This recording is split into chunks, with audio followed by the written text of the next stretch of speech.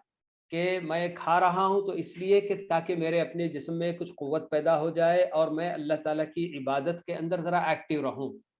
اور سونا بھی چاہتا ہے تو یہی سوچ کر سوتا ہے کہ جیسے کہ خود ایک صحابی یہ بتاتے ہیں کہ انی احتسب فی نومتی کما احتسب فی قومتی، کہ میں جس طرح سے اپنے قیام میں اللہ تعالیٰ سے اجر کی امید کرتا ہوں، ثواب کی امید کرتا ہوں، تو ویسے ہی سونے میں بھی میں اللہ تعالیٰ سے اجر کی امید کرتا ہوں، کیونکہ ان کے سونے کا اپنا مقصد یہ ہوتا ہے کہ میں تھوڑی دیر کے لیے اگر آرام کر لوں گا تو اس کے بعد ایک دم فریش ہو کر ایکٹیو بن کر میں اللہ تعالیٰ کی عبادت اور بندگی کر سکتا ہوں. ملک لیکن یہ جو نیت کا عمل ہے، اس کے بارے میں کوئی حکم ہے شریعت کے اندر کہ یہ کرنا چاہیے یا نہیں کرنا چاہیے، یا یہ بھی کس کے یعنی اس نیت کو کسی بھی عمل، ایسے عمل یعنی کوئی بھی عمل کے لیے نیت کا کرنا، مطلب ایک تو جیسا نماز کے علاوہ یا ان چیزوں کے علاوہ کوئی عام چیز، اس کے اوپر کوئی حکم نہیں ہے، تو اس کے اوپر کیا اس کے اوپر تاکید ہے کہ اچھی بات ہے کرنا؟ یا